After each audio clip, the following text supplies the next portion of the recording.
Bienvenidos todos y todas a nuestro programa En la Balanza. Hoy estaremos conversando sobre el significado y el significante de la verdad en el marco del derecho internacional. Vamos a estar analizando la situación que se está dando luego de, además del diálogo en México, de la nueva reunión que se ha dado recientemente, y vamos a seguir con un análisis, por supuesto, de lo que ha sucedido recientemente en la Asamblea General de la ONU, número 76, y vamos también a conversar sobre otros temas de actualidad con una diputada muy especial, la diputada Ilenia Medina, embajadora de carrera, quien nos acompaña en este programa.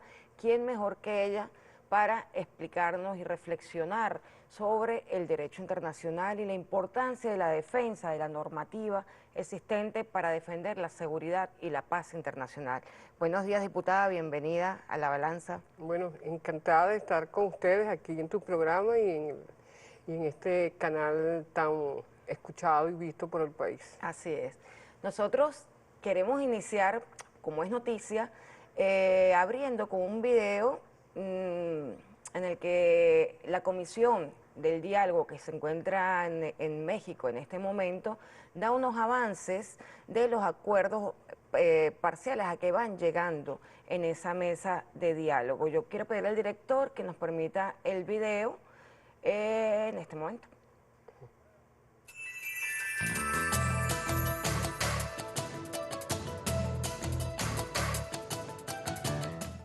La mesa del proceso de diálogo y negociación sobre Venezuela, instalada conforme al memorando de entendimiento suscrito el 13 de agosto de 2021, se reunió en Ciudad de México, Estados Unidos mexicanos, del 25 al 27 de septiembre de 2021. Las partes sesionaron y comenzaron la discusión sobre importantes puntos de la agenda acordada. También los diversos grupos de trabajo sostuvieron reuniones conjuntas donde se acercaron posiciones en la búsqueda de soluciones a los desafíos en materia social, económica y política. Las delegaciones coincidieron en la necesidad de asegurar un enfoque de género en el desarrollo del diálogo y la negociación, así como en los acuerdos que lleguen a alcanzarse. También prosiguieron en la identificación de mecanismos de consulta con actores políticos y sociales que sean lo más incluyentes posible. Se acordó realizar en lo inmediato varias sesiones de consulta con diversos actores políticos y sociales, nacionales e internacionales, para que se constituya cuanto antes un eficiente mecanismo de consulta y participación que pueda de manera incluyente instalarse. Las delegaciones expresaron su rechazo a los actos de xenofobia y violencia contra las familias venezolanas ocurridos recientemente en la República de Chile, que constituyen una gravísima violación a sus derechos. Asimismo, deploraron las campañas de odio contra los venezolanos y las venezolanas en diversos países. Finalmente, agradecen la facilitación del Reino de Noruega, el acompañamiento del Reino de los Países Bajos y de la Federación de Rusia y el país anfitrión, los Estados Unidos mexicanos. En Ciudad de México, a los 27 días del mes de septiembre 2021. Muchas gracias. Gracias.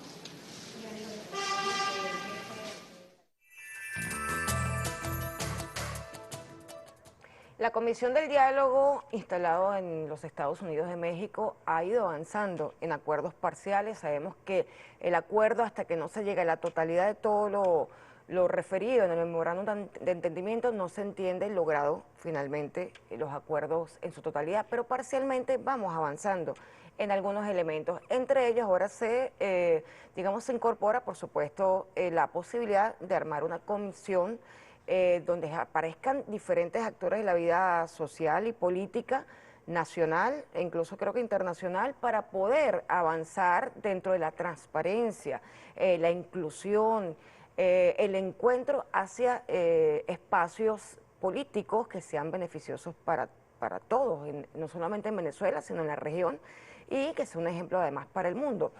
Otro de los puntos ahí centrales de ese acuerdo parcial, del cual estaba conversando el mediador, el señor Naylor, Doug Naylor, él nos avanza en ese pronunciamiento que efectivamente las partes allí negociantes, las partes allí en diálogo, acuerdan rechazar toda forma de xenofobia. Hay que decir que ciertamente parte del problema de xenofobia que viven nuestros connacionales afuera son precisamente resultados de la agresión permanente contra Venezuela, el haber catalogado a nuestros migrantes como una amenaza a la región, como personas indeseables, y eso es una reflexión que hay que dar en el país. Pues avanzamos entonces con esta noticia con la diputada Ilenia Medina para establecer algunos puntos de análisis, puntos para el análisis. Uno, entender bien qué es el derecho internacional, cómo se está manejando esta situación en México de diálogo con el acompañamiento de la Federación Rusa, con la intervención de Noruega, que ha sido además un reconocido mediador en conflictos, con la apertura de México para que se dé allí la reunión. Háblanos un poco de qué significa en lo geopolítico, qué significa dentro del derecho internacional, qué impacto tiene hacia adentro y qué impacto tiene hacia la comunidad internacional. Bueno, creo que es muy importante tu pregunta y eso nos llevaría a varias horas de discusión, ¿no? Sin embargo, podemos señalar lo siguiente. Creo que la situación en Venezuela y el diálogo en México de las partes dialogantes es la señal más viva de lo que es la vulneración del derecho internacional ante los intereses geopolíticos de las grandes potencias. Un ejemplo que nos toca muy de cerca.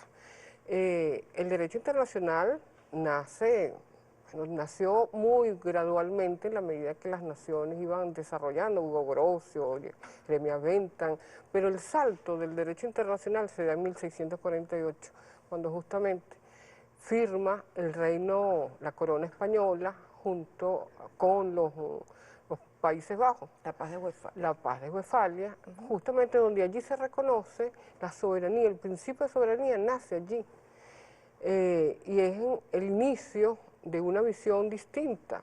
Y el gran salto se da en 1800, justamente en el siglo XIX, con las gestas de independencia en América Latina y particularmente lo que produce Venezuela desde su acción política y los criterios y las proclamas del presidente, bueno, del libertador Simón Bolívar, el Congreso de Angostura, la Carta de Jamaica, fueron realmente códigos prácticamente que enriquecieron el derecho internacional, la visión de un nuevo mundo distinto, ordenado, organizado, donde tenía que haber relaciones de respeto y de amistad.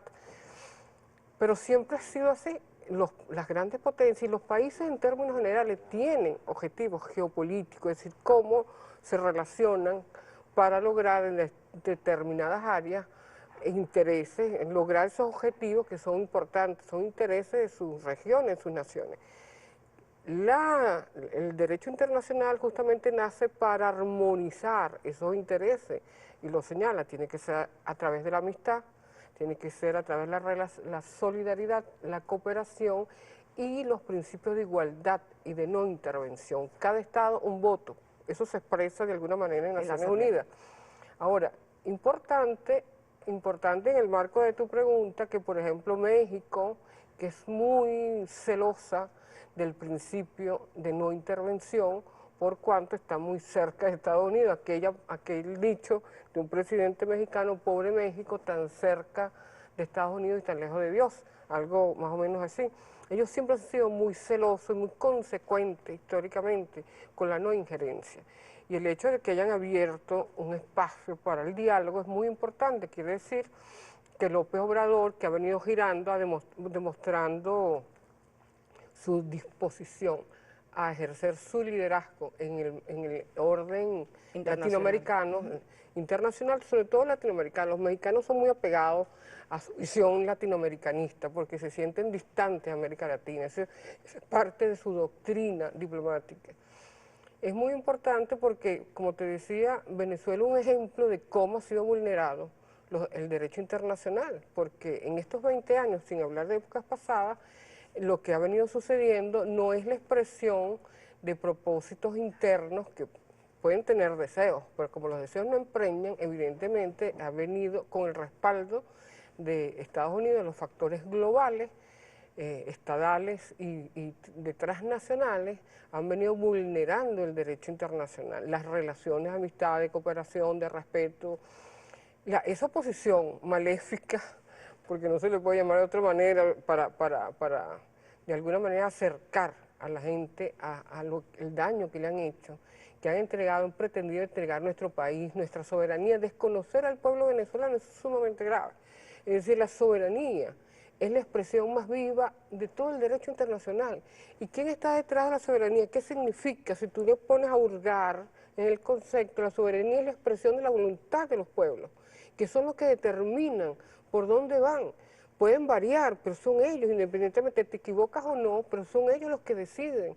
Y por ello es que nosotros hemos visto en muchísimas ocasiones, recientemente las tristes declaraciones de Josep Borrell, el secretario general de la Unión Europea, ahora en el marco de la Asamblea General. Alguien le preguntó qué iba a suceder, si continuaba apoyando el diálogo en México. Dijo, bueno, depende de lo que decide la oposición, le seguiremos incrementando las sanciones. Bueno, ¿quiénes son ellos?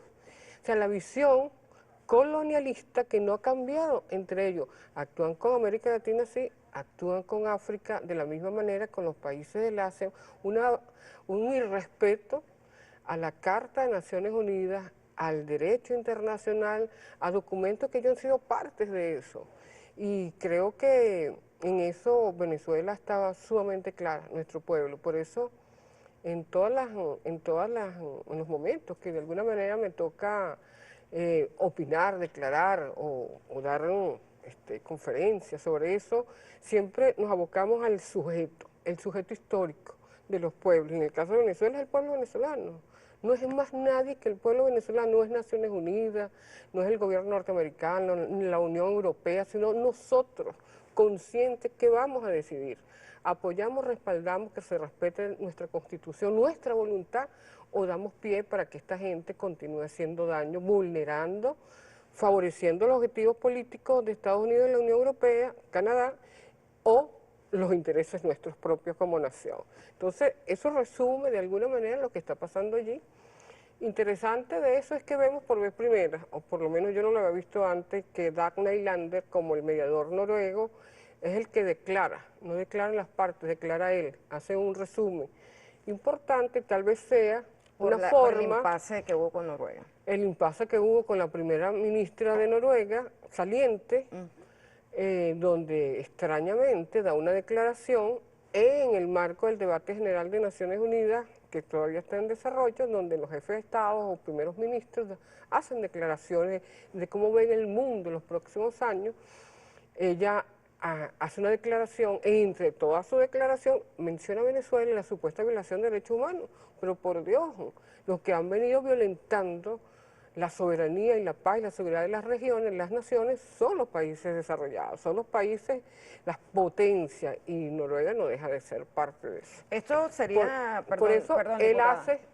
Yo te pregunto para ahondar un poco más, Okay. Esta declaración de la primera ministra de Noruega ante la Asamblea General de Naciones Unidas, obviamente fue una forma de sabotear la mesa que se está dando. O sea, ya va de salida, pero le compraron la salida de alguna manera. Sí. ¿Cómo se resolvió? ¿Cómo diplomáticamente finalmente Venezuela Bueno, resolvió? la declaración que ellos dan, que nuestro gobierno exige aclarar, porque se supone que el mediador, independientemente del lado izquierdo o derecho que esté tu corazón, tienes que ser imparcial en los hechos y en el derecho. Y cuando la primera ministra saliente da una declaración, está tomando partido por una de las partes que ha justamente montado esa matriz de opinión que en Venezuela hay una violación de derechos humanos. Y él se ve obligado, una cosa interesante, a deslindarse de la opinión de la primera ministra, e inclusive hay un Twitter de la Cancillería donde piden disculpas. Sin embargo hay un dejo allí, y creo que el hecho de que sea él quien dé la declaración de las partes, las lee él, no las da por un lado Jorge Rodríguez, por otra Gerardo y Blay. Gerardo Blay, sino que es él que hace un resumen como mediador, un poco para mostrar su voluntad de que van a continuar haciendo su papel. Y eso es parte del derecho internacional, justamente eso es lo que debe suceder. Lo que no se dice es que quienes son los responsables, nada más hagamos el ejercicio, ¿qué sería de la oposición fascista, no de la que se deslindó de la violencia, sin el apoyo norteamericano y sin el apoyo de los europeos, que son simplemente cómplices, no son aliados? Cuando dicen son aliados, Estados Unidos y la oposición, no son aliados, son cómplices, porque son parte de un entramado criminal para robar, para saquear, es la misma forma de siglos pasados, solo que con las nuevas tecnologías. Así es. Nos tenemos que ir a un corte, diputada Ilenia Medina, pero vamos a seguir analizando porque nos interesa entender por qué hablamos tanto del derecho internacional y de las violaciones, porque es importante que todos los que nos ven, nos escuchan, entiendan que lo contrario al derecho internacional es la guerra y la inestabilidad internacional. Entonces, está en peligro la seguridad del mundo, la seguridad del planeta por estas violaciones al derecho internacional. No solamente agrede a Venezuela, sino agrede la paz internacional, y por eso tenemos que conocer al detalle cómo se conforman estos conceptos y cómo Venezuela se defiende o defiende la verdad, la aproximación a la verdad en esos espacios. Nos vamos a un corte y seguimos con la diputada Ilenia Medina.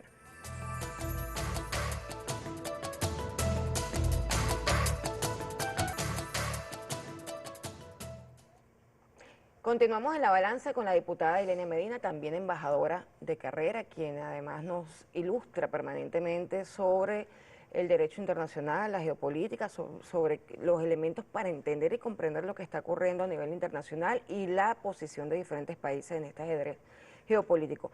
Diputada, estamos hablando de, por supuesto, de la conformación del diálogo en México, la importancia de esa conformación, la participación de Noruega. Ya usted nos explicó cómo se resolvió el impasse con Noruega, que abusó del derecho intentando de alguna manera sabotear lo que se está construyendo en el diálogo de México.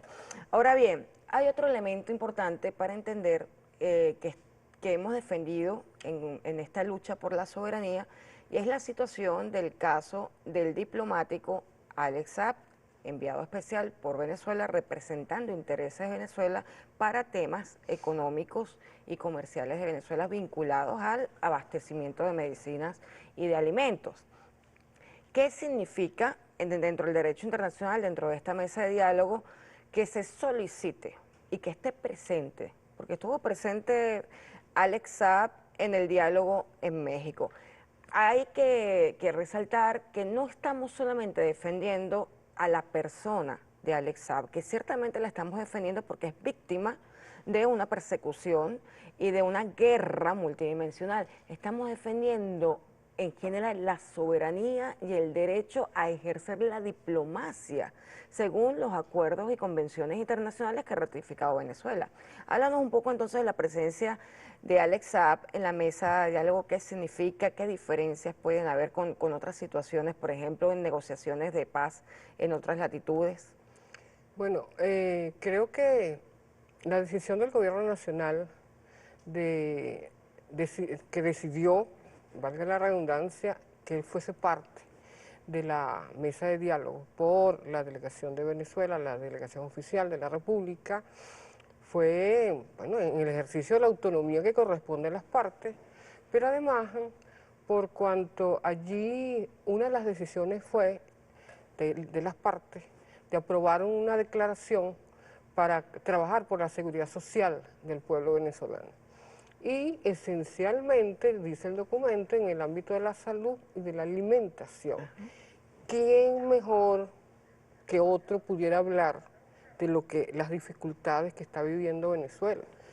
El hecho de que Venezuela no pueda ejercer normalmente el comercio internacional como corresponde, con todo derecho, bloqueado y sitiado por todas partes. Recordemos que el gobierno nacional elaboró y se aprobó la ley antibloqueo en la Asamblea Nacional Constituyente y también fue aprobada, referenciada por la Asamblea Nacional, nuestra en acato absoluto de la legitimidad del país. Y evidentemente esto es lo que trató el presidente Nicolás Maduro, de procurar de cualquier forma alimentar al país, alimentar a nuestro pueblo y procurar en otros espacios lo que nos niega el sistema internacional que controla dictatorialmente Estados Unidos y la Unión Europea.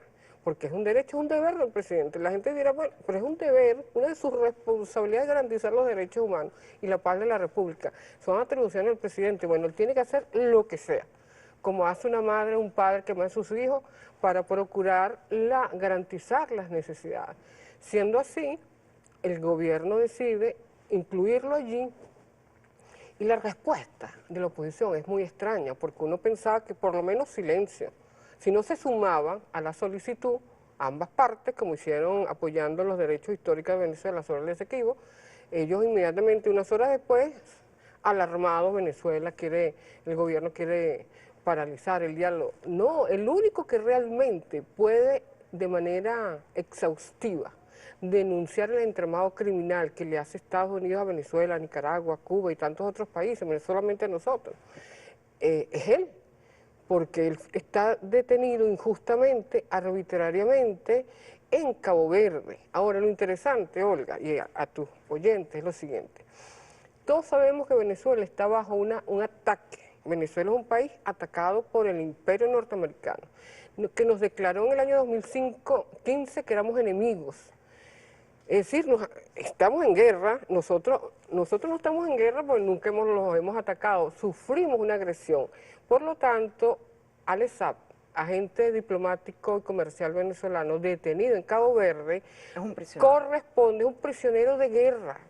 Y la Convención de Ginebra de 1949, el tercer convenio, trato debido a los prisioneros de guerra, establece quiénes pueden ser beneficiarios con un estatus para ser liberados inmediatamente, como los militares en un combate. Él no es un militar, pero es proveedor, es diplomático. Debe ser liberado inmediatamente por Cabo Verde, que es parte de esos convenios, aunque Cabo Verde fue independizado en el año 75, cuando asume ser miembro de Naciones Unidas, asume todos esos tratados también, porque son parte de la costumbre. Esos tratados nacieron con la costumbre de muchos años, muchos siglos.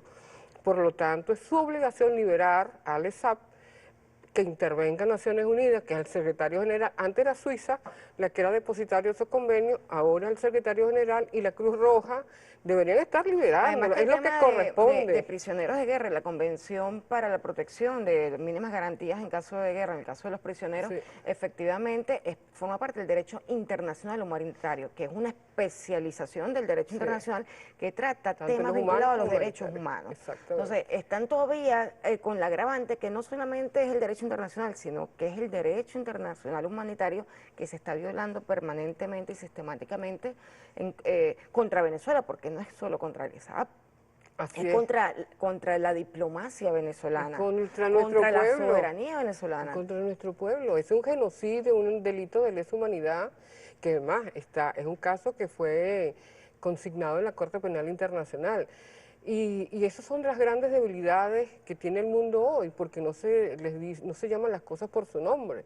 Y creo que valdría la pena hacer un punto aparte en relación al discurso de Antonio Guterres en la apertura de la Asamblea, en el periodo 66-67 de la Asamblea, cuando señala una serie de cosas, abre las alarmas, pero no dice lo puntual y lo necesario, porque eso es fundamental, el desconocimiento del derecho internacional por las potencias nucleares. Y estamos hablando de Estados Unidos. Si eso no tiene un término, si eso no puede ser controlado desde Naciones Unidas, el mundo va a seguir errando. Y creo que las alarmas que él prendió se van a quedar cortas por lo que pueda suceder.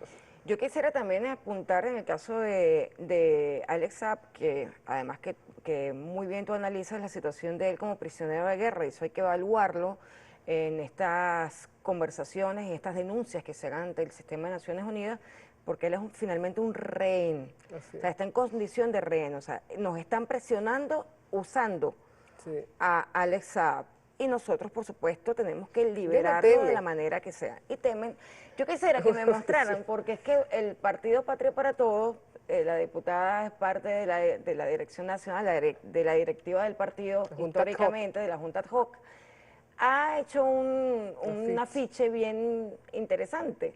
Ahí está. USA le teme a su verdad. Libertad para Saab ya. Sabemos que es un rehén, es un prisionero de guerra. Por eso es que hablamos, que en este programa vamos a hablar de la verdad en el marco del derecho internacional. O sea, tenemos que empezar a catalogar, así como decimos, ya no podemos decirlo, hemos dicho hace 2 años, 3 años, desde que empezaron el bloqueo, no se digan sanciones. Vamos a hacer, son medidas coercitivas, porque son formas de quererte arrodillar. Las sanciones se aplican cuando tú incumples un acuerdo, incumples un mandato, incumples una convención. En este caso, una norma. no estamos incumpliendo absolutamente nada, y Estados Unidos unilateralmente y Europa unilateralmente no tiene capacidad dentro del derecho internacional para imponer ningún tipo de castigo. Claro, ellos unilateralmente nos están queriendo arrodillar, porque lo que están castigando es la irreverencia de este pueblo, la resiliencia, la resistencia, y además una forma de hacer política internacional totalmente diferente, respetuosa de los principios del derecho internacional. ¿Por qué de referir a lo de Alex Saab? Porque es que Alex Saab tiene que estar en la mesa, porque la situación de Alex Saab está intrínsecamente ligada a las medidas coercitivas.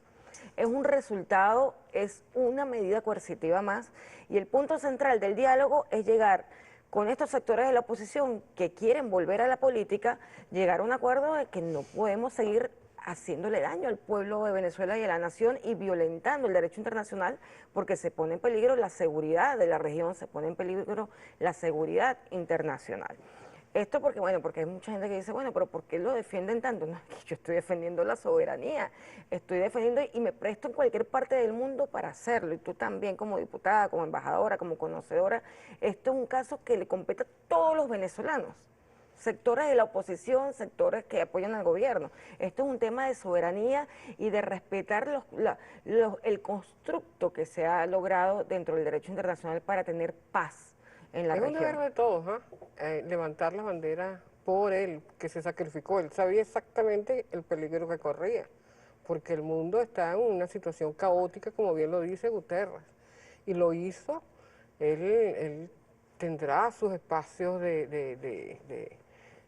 vinculado al comercio, pero lo estaba haciendo él, no mandó un agente, lo estaba haciendo él directamente, además con el respaldo oficial del gobierno nacional. Eso no es cualquier cosa, eso valdría la reflexión y ponderar el esfuerzo, el compromiso y el sacrificio de este señor, a quien no conozco, pero basta saber lo que vino haciendo por nuestro pueblo para generar respeto por él, y además solidaridad, acciones de solidaridad por él. Se hizo público un comunicado que envió, me imagino que a través de sus defensores, porque no tiene acceso a la tecnología, mucha tecnología, donde él hace una aseveración de su posición de seguir defendiendo la patria.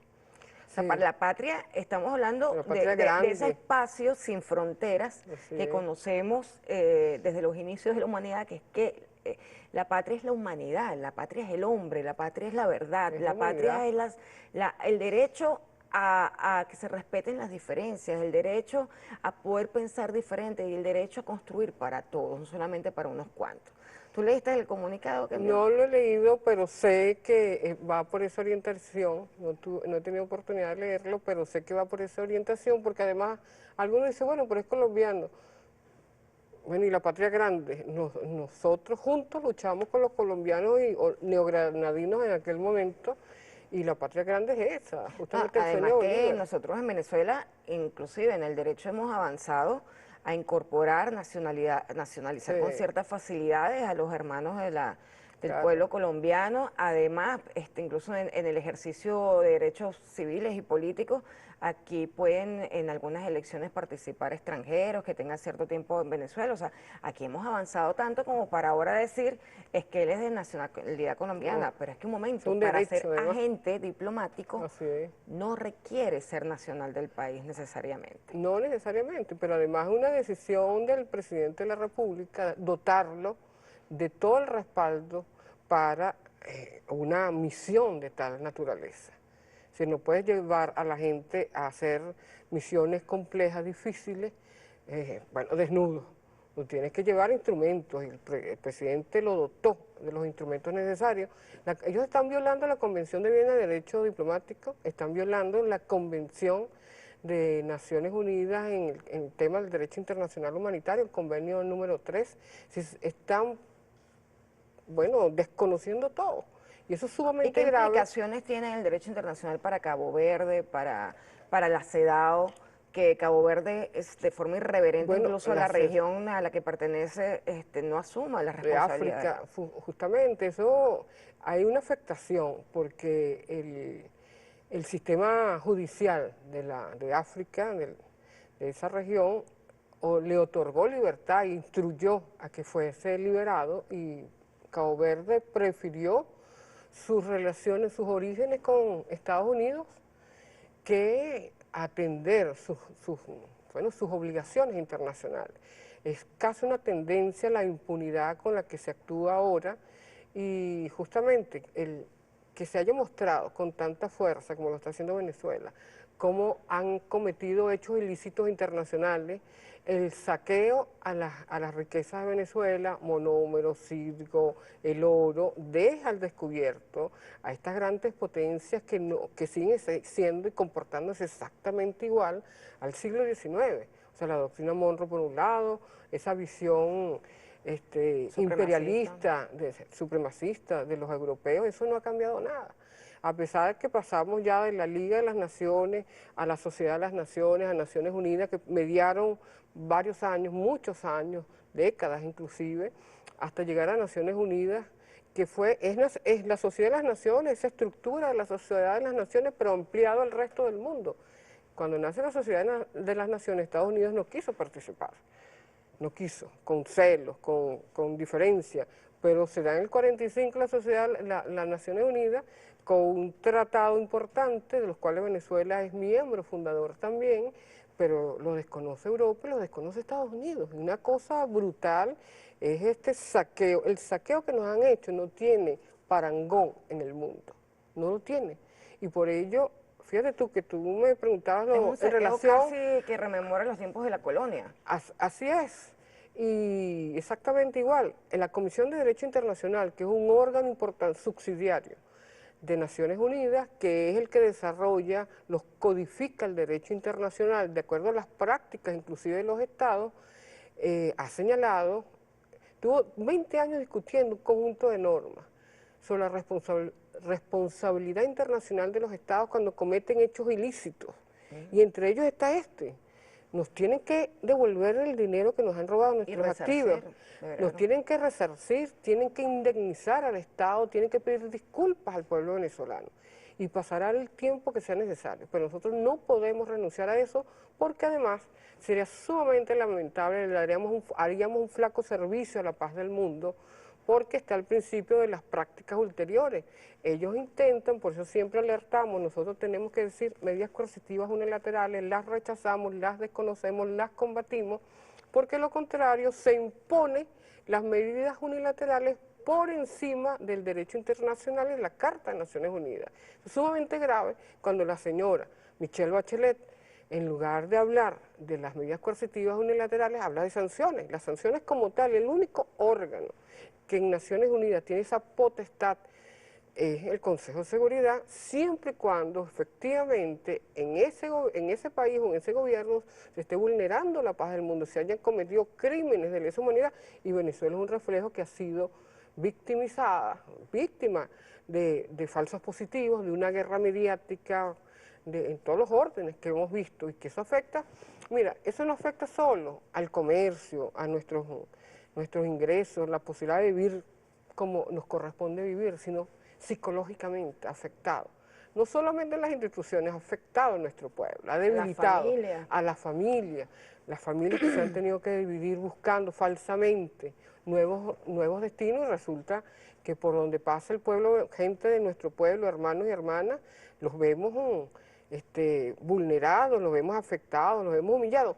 Mira, yo voy a decir algo que solamente me compete a mí, pero yo digo, ¿cómo es posible que los hermanos y hermanas venezolanos que viven en Chile, médicos, porque la prensa siempre recoge la bondad y la maravilla y la fortaleza, la sabiduría de los médicos venezolanos en Chile? Yo quisiera escucharlos levantando la voz. En defensa de nuestros hermanos. ¿Por qué no lo hacen? Creo que es importante, yo estoy esperando que alguno se decida a hablar por sus hermanos venezolanos, porque eso no se parece a lo que construyó Bolívar y que ha construido Chávez, el pensamiento de Chávez. Así es, yo también espero que los médicos que han sido recibidos por el gobierno chileno, que les ha dado oportunidades, porque obviamente el gobierno chileno se ahorra 15 años de financiamiento de estudios y absorben. Y lo que cobran, no es lo mismo que cobra cualquier médico chileno. Así es. O sea, que responda por lo que le dio la nación venezolana para llegar a ser médico, llegar a estar allí y que defienda a sus connacionales de una brutal agresión que no tiene ningún tipo de justificación, ningún tipo de argumento válido. Nos vamos a ir a un corte, diputada, para seguir conversando sobre la verdad en el marco del derecho internacional, pero tenemos que hacer un pequeño corte.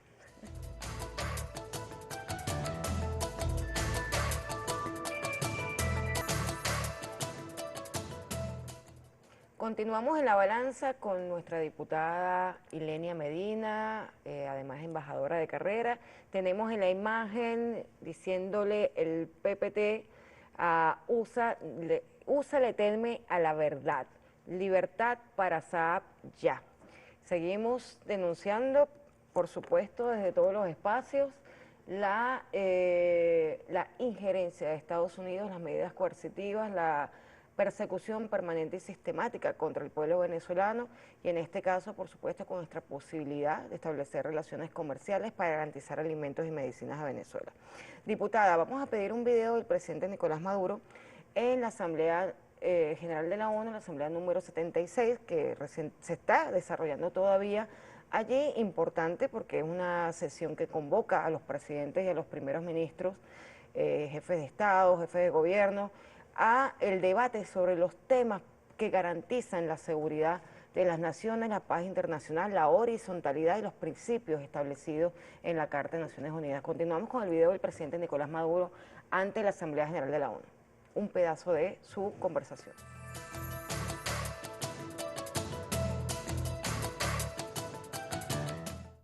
Hoy a ustedes, desde aquí, desde el corazón de esta Caracas que vio nacer a los libertadores de América, que el pueblo venezolano, con su gran capacidad de resiliencia, con su gran capacidad de resistencia, el pueblo venezolano se ha puesto de pie y en este año 2021, año especial y maravilloso, donde se cumplen los 200 años de la victoria definitiva de la batalla de Carabobo, por nuestra independencia, el año 2021 ya hemos pasado de una fase cruel, dolorosa de resistencia a una fase de recuperación y de crecimiento sostenido con la ciencia, la innovación, la tecnología y la capacidad espiritual de un pueblo trabajador que se niega a doblegarse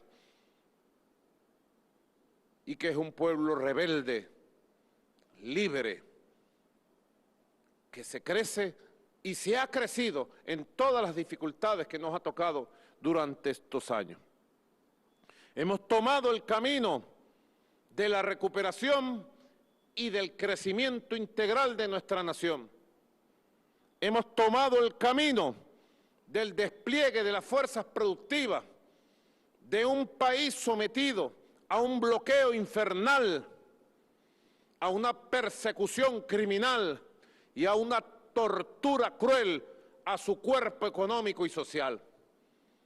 y le decimos a los pueblos del mundo, con valentía, con decisión, con inteligencia y sabiduría, sí se puede afrontar las agresiones imperiales y avanzar. Es por eso que hoy ratificamos nuestro pedido, nuestra exigencia a que se levanten todas las sanciones criminales contra la economía venezolana, contra la sociedad venezolana por parte de los Estados Unidos de Norteamérica y por parte de los gobiernos de la Unión Europea. Lo decimos con la razón y la moral que nos asiste. Y lo decimos a nombre de 30 millones de venezolanos y venezolanas. Y agradecemos el apoyo de los países de Naciones Unidas para avanzar en ese gran objetivo de nuestro país y de nuestra región.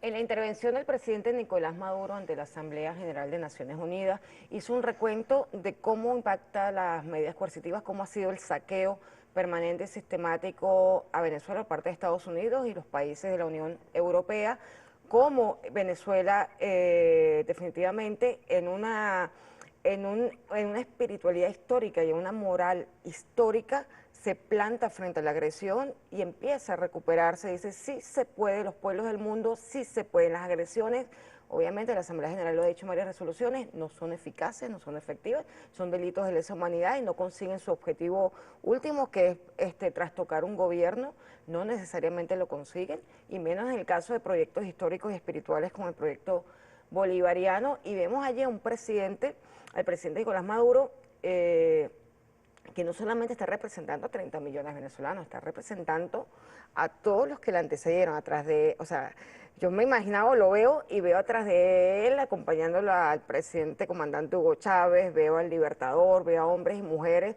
lideresas y líderes históricos de Venezuela que están allí presentes diciendo, ya va, esto es un proyecto histórico que se va a defender permanentemente con toda la resistencia que la conciencia histórica del pueblo nos permita, y estamos avanzando.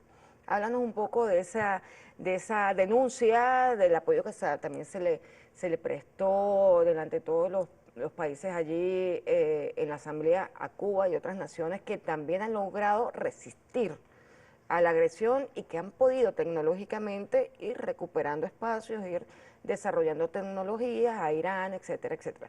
Háblanos un poco de cómo se desarrolló la Asamblea, cómo se está desarrollando la Asamblea General.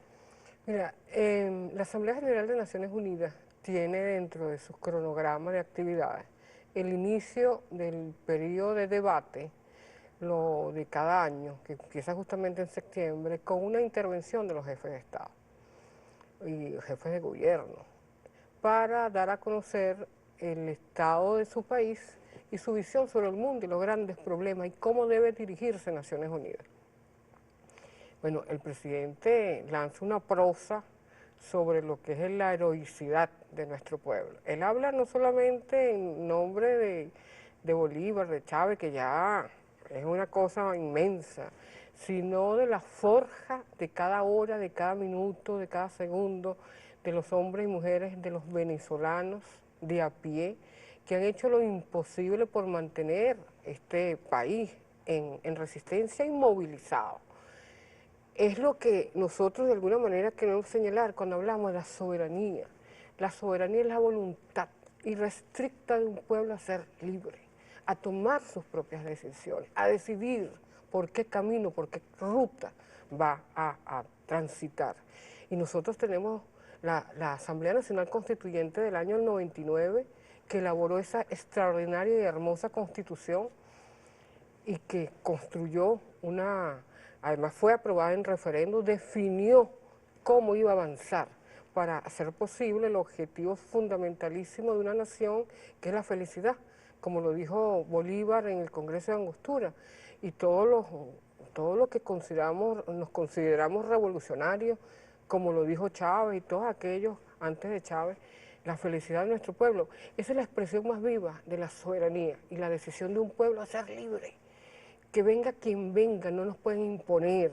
Y eso es una cosa sumamente hermosa, que serán los siglos los que podrán decir cómo largas colas de gente para comprar comida, largas colas de gente para surtir de gasolina siendo un país petrolero, todo el daño que nos han hecho y lo que significa la espiritualidad y el amor de un país. Por eso, esta gente que se llaman partidos y que están sentadas en México y que nos han robado, hay que decirlo una y otra vez, tienen que pagar sus culpas en el marco de la justicia, pero de cualquier manera, la significación del discurso del presidente, cuando él dice, habla de la resistencia, denuncia las medidas coercitivas unilaterales, y sin embargo dice, y seguimos avanzando, y seguimos triunfando, el esfuerzo de un pueblo. Él solo lo dirige. Es además, diputado, un mensaje a las naciones para decirle Es al posible. imperio, no solo que es posible, sino que han fracasado. Han fracasado. Han fracasado en sus intentos y el pueblo va a Eso es levantar las histórico, banderas además. de la victoria finalmente frente a estos intentos genocidas. Pero fíjate tú que, tomando en cuenta la intervención del presidente, extraordinaria, sobria, como lo dice la CELAC, en pocos minutos colocó el punto, el acento sobre todas las ies habidas y por haber. Y de esta misma manera fue capaz en pocos minutos de describir exactamente cuál es la situación en Venezuela, las críticas, la exigencia de que el derecho internacional debe ser respetado. Y si nosotros tomamos eso, esa intervención del presidente, necesariamente nos obliga a hablar de la intervención del secretario general de Naciones Unidas, Antonio Guterres, donde él, en una valiente intervención, valiente, hay que decirlo, podemos colocar al final de su declaración, firmarla, pero allí falta una cosa muy importante, creo que lo comentaba al principio del programa, el término soberanía. Él señala que el mundo está en una situación sumamente deplorable, hay alarmas, no solamente en el ámbito de lo económico, sino que la pandemia devela la falsedad del modelo que se está viviendo, pero no coloca las cosas como debe colocarlas. Dice, habla de la paz, habla de los derechos, pero no habla de la soberanía, habla de la justicia. Muy bien, paz, soberanía, pero la soberanía es esencial porque es lo que define las relaciones, es lo que define el derecho internacional y es lo que define las relaciones respetuosas que deben haber entre una y otras naciones independientemente de su fuerza, de su poder económico. Es la ficción jurídica de la igualdad. Y es allí donde está la clave, porque él hace un reclamo a los países, a la comunidad internacional, dice que hay un resquebrajamiento como nunca lo ha habido, pero entonces dice, la agenda común que él está lanzando, Guterres, donde coloca 90 recomendaciones, pero habla de las consecuencias y no habla de las causas. La causa es que las potencias del mundo prevalecieron sus objetivos estratégicos por encima del derecho internacional, que es lo que encubre, que es lo que protege la paz y la humanidad. Por eso cuando algunos me dicen, bueno, tú eres multilateralista, tú crees en Naciones Unidas, yo creo. La correlación de fuerza define por dónde transita las Naciones Unidas, porque los estados porque las organizaciones son producto de sus estados, de sus gobiernos. Por eso hay muchas cosas que podemos decir. ¿Qué diríamos nosotros? Así desde pequeñitos, de aquí desde Venezuela, tenemos que tener un servicio exterior de primer orden. Siempre, para Cuba, el servicio exterior es de primer orden. Nosotros también tenemos cosas importantes que señalar, pero tenemos que fortalecer el servicio diplomático nuestro. La política exterior de Venezuela es extraordinaria, pero hay que continuar formando esas nuevas generaciones. Sobre todo, diputada, se me ocurre, ahora que está hablando, como estamos hablando de la verdad dentro del derecho internacional, es poder de verdad, dentro de los términos de la diplomacia, poder decir las cosas por su nombre y poder identificar, por ejemplo, en el caso que señala, las causas del resquebramiento internacional del derecho internacional y no solamente tratar las consecuencias. Era como estamos hablando ahora fuera de cámara el tema de la migración, que es un arma de guerra y que se habla del derecho a la migración, pero no se habla del derecho a que yo permanezca en mi territorio. El derecho Yo a la tengo derecho a migración, que no haya medidas coercitivas que me obliguen a salir de mi tierra y de mi familia. Tengo derecho a que tú no me amenaces, a que Israel no amenace a Palestina y obligue a los palestinos al éxodo criminal en que lo llevó Israel. Es decir, debemos fortalecer en digamos que en todos nuestros países, y no solamente en la diplomacia, sino los que tenemos posibilidad de relaciones internacionales, una reconceptualización que se aproxime a la verdad en el derecho internacional, para que no sigamos trabajando con el mismo lenguaje que esconde tras de sí falacias. pero eso es absolutamente cierto. Ahora, ¿cómo se hace? ¿Cómo hacerlo? Fíjate tú, el secretario general, yo creo que él es un buen hombre, un hombre digno, pero ¿quién lo elige? ¿Quién elige el secretario general? Lo elige el Consejo de Seguridad. El Consejo de Seguridad no son los 15 miembros, son 5. Son 5 miembros, Estados Unidos, Rusia, China, Reino Unido, Francia. Entonces, son ellos los que definen, ellos solitos los que definen quién va a ser el secretario general, y luego se lo colocan a la Asamblea General. Si solamente eligen uno ellos, en lugar de una terna, 3 personas, y luego lo colocan para que la Asamblea General decida, eso debe ser modificado. Mira, la Carta de Naciones Unidas establece que aquel miembro de Naciones Unidas que haya desconocido la Carta y todas las resoluciones tiene que ser suspendido. ¿Alguien tiene duda que Estados Unidos debe ser suspendido? O Israel. O Israel, pero es quien solivianta y fortalece la actitud criminal de Israel es Estados Unidos. Y es la Unión Europea. Lo que están haciendo ahora, por Dios, en un momento de tanta confusión, crean ese parapeto militar que se llama AUKUS, creo, que es que Estados Unidos,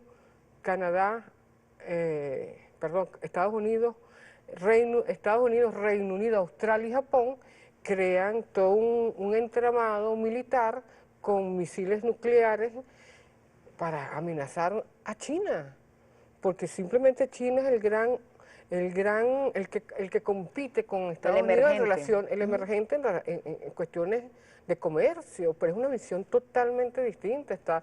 China jamás ha pretendido ser un hegemón, jamás ha invadido países, jamás ha violentado los derechos humanos de pueblo alguno. Entonces, esas situaciones deben ser discutidas. Por eso, mira, yo personalmente como diplomática siempre defendí el veto, pero el veto para todos, porque el veto defendido a causa justa. Veto para todos. Veto para todos, pero ha defendido causas justas. El problema no es el veto, sino que solamente es para las 5 potencias, que cualquiera de los 15 pueda vetar, porque hay momentos en que es necesario que la invasión a Siria, cuando se discute en el Consejo de Seguridad, China y Rusia los vetan, y por eso no se da lo que lamentablemente ocurrió con Libia. Así es. Que en una visión estrecha Rusia apoyó y China apoyaron esa locura y ya desapareció Libia prácticamente. Entonces el tema es cómo fortalecer Naciones Unidas, ese es un gran debate. Antonio Guterres no se atreve, yo creo que vale la pena que los estudiantes de Derecho, de Estudios Internacionales, de las cancillerías deben estudiar profundamente el planteamiento que él hace y luego la agenda común para colocarle aspectos allí que la clave está, en mi opinión, no aparece en ninguno de su intervención la palabra soberanía. Habla de los 3 documentos como la agenda común, que es la Carta de Naciones Unidas, la Declaración de Derechos Humanos y el Pacto de París, que son los 3 elementos que sustentan, pero hay muchos otros, hay que decirle a Antonio Guterres, hay muchos otros más.